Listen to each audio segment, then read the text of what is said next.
নমস্কার, আমি মমিতা। আমার নতুন একটি ভিডিওতে আপনাদের সবাইকে স্বাগত। আশা করছি যে যেখান থেকে আমার ভিডিও দেখছেন সবাই ভালো আছেন, সুস্থ আছেন এবং আমরাও ভালো আছি। আর আমার সকল বন্ধুদেরকে ভালোবাসা জানিয়ে আমি আজকের ভিডিও শুরু করছি। আজ শুক্রবার আর এখন ঘড়িতে পাচ্ছে প্রায় 7টা থেকে 7:30। তো বর্ষার জন্য ঘুম থেকে উঠবো করে এই বেলা হয়ে যায় উঠতে। আর যেহেতু অনেকটা রাতে ঘুমানো হয় তাই একটু সকালে একটু দেরি করে উঠেছি। আর দুদিন আগে থেকে খুব বৃষ্টি হচ্ছে, যেহেতু বুধবার বৃহস্পতিবার খুব বৃষ্টি। তো এর আগের মাঝে আর জন্মদিনের ভিডিওটা ছেড়েছিলাম, সেটা ছিল রবিবার। আর রবিবারের পর থেকে না তুর্যর ভীষণই জ্বর, আর সেই কারণে আমি 2-3 দিন ভিডিও কোনো করিনি। জ্বর বলতে ভীষণই জ্বর, তো 4-5 ঘন্টা ছাড়া আর জ্বর এসছে। আর সেই নিয়ে ছেলেকে নিয়ে ব্যস্ত ছিলাম। আর যেহেতু রবিবার সোমবার থেকে ডাক্তার দেখিয়ে এসেছি, আর ডাক্তারবাবুর কাছে বলছে যেটা ভাইরাস ফিভার, তাই হচ্ছে 3 দিন জ্বর থাকবে। আর সেই কারণেই জ্বর 4-5 ঘন্টা জ্বর আসছে, আর তুর্য ভীষণই ঘ্যানঘ্যানে হয়ে যাচ্ছে। সেই কারণে ওকে ঘন ঘন ওষুধ খাওয়ানো আর ওর পাশে বসা, ওকে নিয়ে একটু থাকা। তো সেই কারণে আর ভিডিও দিতে আর এনার্জি হচ্ছিল না, ভিডিও শ্যুট করাও হচ্ছে না। তো যাই হোক, ছেলেকে নিয়ে একটু ব্যস্ত থাকার পর তারপরে এই যে কাজকর্ম করতে তো হবে, সেই কারণেই তো সকালে উঠে পড়েছি। আর শরীর খারাপ তো লেগেই থাকবে। তো এখন না তুর্য জ্বরটা কমে গেছে, কিন্তু আবার না কফ শুরু হয়ে গেছে। তো 2 দিন ধরে খুব বৃষ্টি হচ্ছে। তো বৃষ্টিটা যেমন হচ্ছে আমাদের হয়তো একটু স্বস্তি দিল, কিন্তু ছোট বাচ্চারা যারা থাকে তারা হয়তো এই স্বস্তিটা নিতে পারছে না। আর এই যে গরম, আবার এই যে ঠান্ডা ওয়েদার, তার জন্য না ছোটো বাচ্চাদের ভীষণই শরীর খারাপ হচ্ছে। শুধু আমার সন্তান বলে না, প্রায় বাচ্চাদেরই শরীর খারাপ হচ্ছে। ডাক্তারখানা গেলে তো সেখানে তো আমার সূর্যের মতো অনেক ছোট ছোট শিশুরা এসছে, যে এই ঠান্ডা গরমের ওয়েদারের জন্য জ্বর, সর্দি, কফ, কাশি হচ্ছে। শুধু বাচ্চাদের নয়, বড়দেরও হচ্ছে। আজ শুক্রবার তুলি টিউশনে ছিল, কিন্তু তুলি যেখানে টিউশনে পড়তে যায় সেখানে না 1 হাঁটু করে জল হয়ে গেছে। তাই ওই জলের মধ্যে পেরিয়ে মাস্টার বাড়ি যাবে টিউশনেতে, তো আমি ওকে পাঠালাম না। যেহেতু একটা বাচ্চাকে নিয়ে ভুগছি, আর একটা বাচ্চা যদি অসুস্থ হয়ে পড়ে তো আমার জ্বালাতনের শেষ থাকবে না। তো আমার মায়েদের তো ভীষণই থাকে কষ্ট হবে ওদের হয়তো, কিন্তু আমাকে ওদের সেবা শুশ্রূষা করে তুলতে হবে। তো সেই কারণের জন্য তো তুলিকে আর জোর করে পাঠালাম না এই বর্ষার মধ্যে আর বৃষ্টিতে ভিজে টিউশনেতে যাওয়া। তো বাড়িতেই আছে, আর বাড়িতেই ওকে বলছে বাড়িতেই পড়াশোনা করো, আর যেতে হবে না। আর এই বৃষ্টির জন্য হচ্ছে চারিদিক জল জমে গেছে। তো প্রায় অনেক জায়গাতে তো জল ঢুকে বন্যা হয়ে গেছে। তো ডিভিসি জল ছাড়ার কারণে আমাদের এখানে অনেক জায়গাতেই বন্যা হয়ে গেছে, আর অনেক মানুষ কষ্ট পাচ্ছে এই বন্যার কারণে।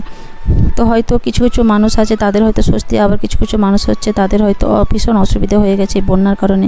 তো জলের সংকট হচ্ছে, খাওয়ার সংকট হচ্ছে, তাও পাচ্ছে না। আর কি করব বলুন। আর বন্যার জল আর কোথায় বা ধরে রাখবে, সেই হচ্ছে কথা। তো এদিকে আমার রান্নাঘর পরিষ্কার করে নিয়েছি, আর রান্নাঘরটা পরিষ্কার করে এইভাবেই গুছিয়ে রেখেছি। আর তারপরে কলপাড়ে এই যে কিছু জামা কাপড় কেচে নিচ্ছি। 2-3 দিন ধরে বেশ অনেক পরা জামা কাপড় জমে গেছে, তো অল্প অল্প করেই কাচাকুচি করে নিচ্ছি। আর আজকে না সকালে একটু বৃষ্টি হয়েছিল, তারপরে এখন দেখছি একটু ধরে গেছে।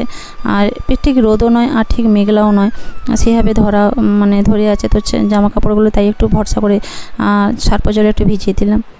তো এখানে ঘর বাড়িও পরিষ্কার করে নিয়েছি, টেবিল আর ঘর বাড়ি সব পরিষ্কার করে নিয়েছি। তো টেবিলটা এইভাবে গুছিয়ে রাখছি। আর একটা ট্রে রাখলে হয়তো ভালো করে সুন্দর করে গুছিয়ে রাখা যেত, কিন্তু তুর্য যেহেতু ছোট, ওই চেয়ার থেকে ওঠে না, টেবিলে উঠে যায়। আর যে জলের বোতল চারিদিকে না ফেলিয়ে দেয়। আর জলের বোতলের সিপিগুলো এত পরিমাণে ফেটে যায়, আর কি করব বলুন। আর হচ্ছে বারবার বোতলগুলো চেঞ্জ করতে হয়। তারপরে স্নান করে এসে যে মন্দিরে ধূপ দেখে দিলাম, আর তুলসী মঞ্চে জল দিয়ে দিয়েছি। তো ঠাকুর পুজোটা সকালে যদি করে নিতে পারি তাহলে খুবই ভালো হয়, আর মনের দিক দিয়ে একটা শান্তি পাওয়া যায়। তো তারপরে রান্নার কাজ থাকে, সংসারের কাজ থাকে।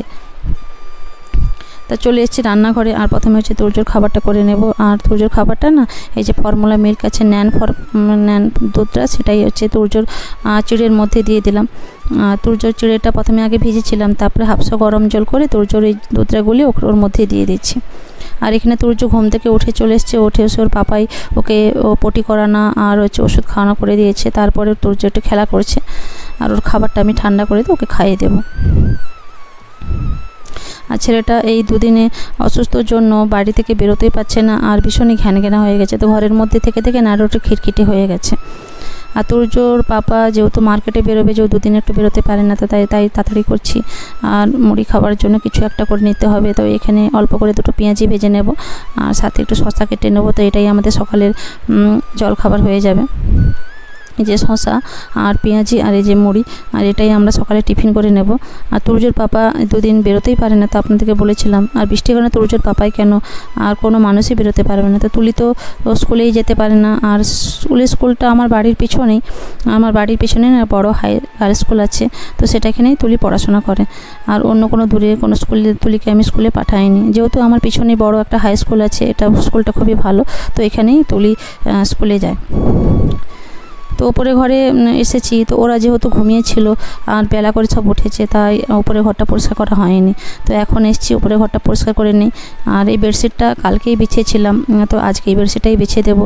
আর যেহেতু এটা কাঁচা বেডশিট, আর আজকে একটু এই যে জানলা কপাট খুলে দিয়েছেন, দেখছেন একটু রোদ হাওয়া একটু আসছে, আর জানলাগুলো খুলে দিয়েছে। আর দুদিন তো এত বৃষ্টি হচ্ছে যে জানলা খুলতেই পারি না, তো সবসময় জোরে জোরে বৃষ্টি আসছে, কখনো হয়তো আস্তে আস্তে পড়ছে, তো সেই কারণে বিছানার ধারে তো জানলা, তাই জানলা থেকে জল ঝাপটা দিলে বিছানাটা ভিজিয়ে যায়।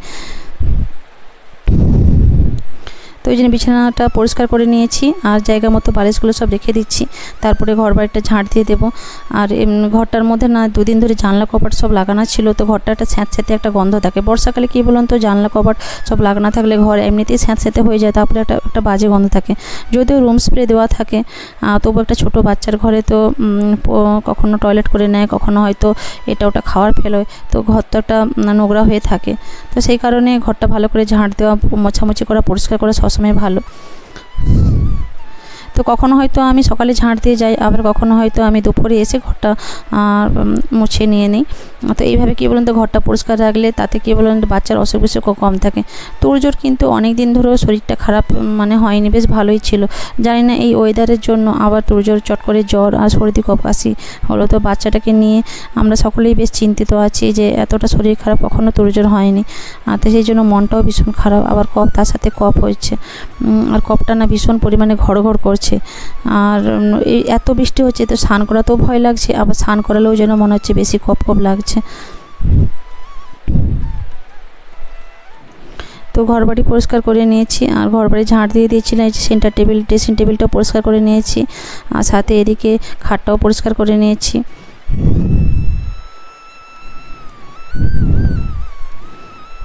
আর ঘরবাড়ি যেহেতু দুদিন বৃষ্টির কারণে যেন ঘরবাড়িটা বেশ স্যাঁতস্যাঁতে, তাই ঘরটা আজকে আর মোছামুছি করবো না, আর থাক, কালকে আরও ভালো করে যদি রোদটা বেরোয় তো কালকে মোছামুছি করবো। তো ছাদে চলে এসেছি, যেহেতু ভিজে জামা কাপড়গুলো সকালে কেচে নিয়েছিলাম, তো ছাদে এখন বৃষ্টিটা পড়ছে না, তো তাই ভাবলাম ছাদেই জামা কাপড়গুলো মিলিয়ে দিয়ে যায়, যেহেতু একটু জলটা ঝরে যাবে, আর হাওয়া বাতাসটা হয়ে গেলে হালকা হালকাভাবে শুকনো হয়ে যাবে।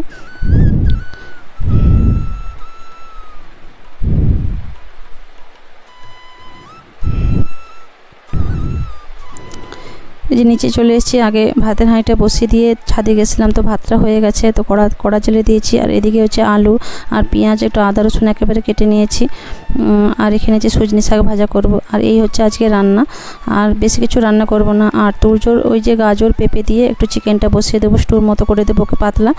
আর খেতে তো চায় না এমনিতেই, তো কফের জন্য না ছাতিটা ভার হয়ে থাকে, পেটটাও ভার হয়ে থাকে, আর এমনিতে তো খেতে চায় না, তারপরে জ্বরও হয়ে যাবার পর তারপরে কফ, আর কদিন হলে ছেলেটা কিছুই মুখে নিচ্ছে না। আর এই বেস্ট মিল্ক আর খাচ্ছে, আর ওই তুলা খাবার স্যারল্যাক্স বা একটু খাবার গুলে দিচ্ছি, সেই একটু টুকটাক মুখে নিচ্ছে, ভাত তো একেবারেই খেতে চায় না। তাই ভাবলাম একটু পাতলা করে চিকেন স্যুপের মতো করে দেবো, যদি ওটা খায়। তো ওদিকে ওটা তুর্যর খাবারটা বসিয়ে দিয়েছি, আর ওটা হোক, আর এদিকে আমি মাংসটা করে নিচ্ছি। তো ভাই বোনের খাওয়া দাওয়া কমপ্লিট করে হয়ে গেছে। তারপরে যে ঘর বাড়িটা নোংরা ছিল, তো স্নান করতে যাবার আগে ঘর বাড়িটা ভালো করে ঝাঁট দিয়ে দিই। আর তুলি আর তুর্য কী বলুন তো, এই ঘরটার মধ্যেই খেলাধুলা করে, তো বাচ্চা মানুষ তো কোথাও তো বেরোতে পারে না, তো দুজনেই ভাই বোনই খেলা করে। তুলি যেদিন বাড়তে থাকে আমার ভীষণ হেল্প হয়, আর তুর্যকে একটু নিয়ে থাকে, তুর্যর সাথে খেলা করে, আর ও দিদির সাথে খেলা করতে না ভীষণ ভালোবাসে।